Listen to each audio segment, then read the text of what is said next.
Hi, Antonio. Hi, Antonio. Good morning. How are you? I'm good, thanks.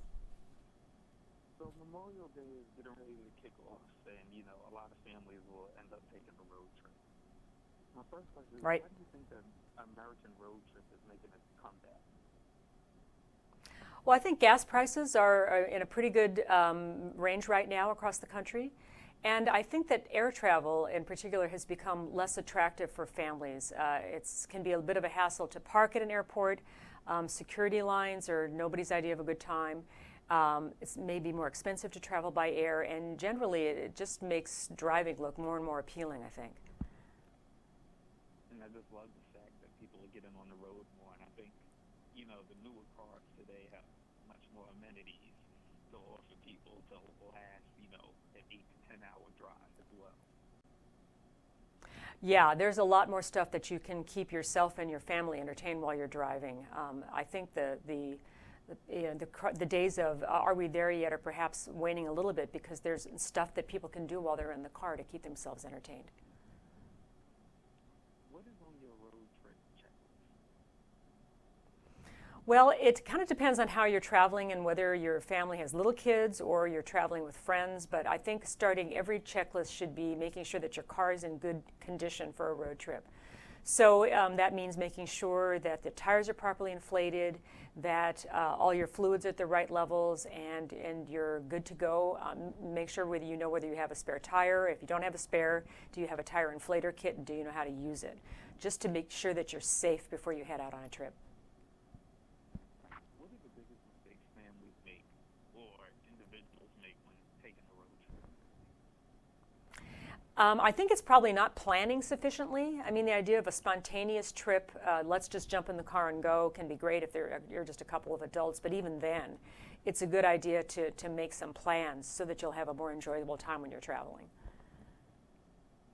How can we avoid meltdowns if we are traveling with kids?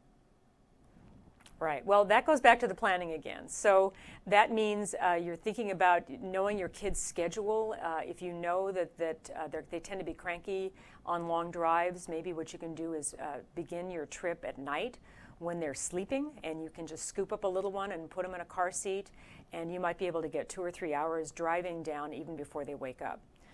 So that's a great tip, I think.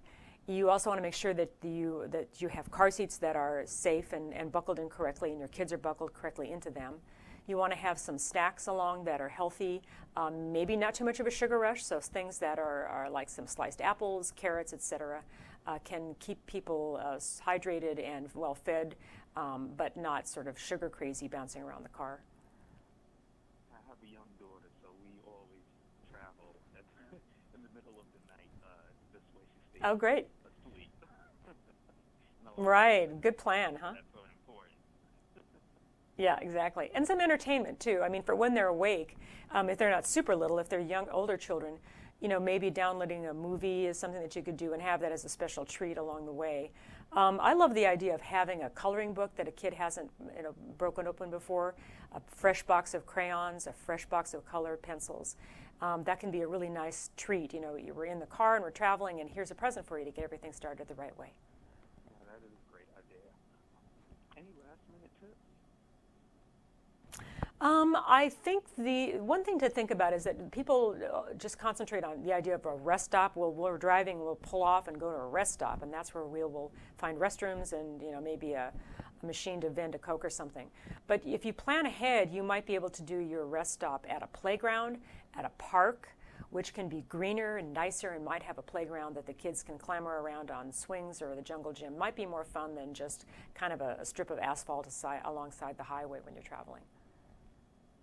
And lastly, where can people learn more information? We have all kinds of info about great cars for road trips and other great road trip tips at edmunds.com. Thank you so much for the opportunity to interview, and I can't wait to share this information with my readers. Have a great Memorial Day weekend.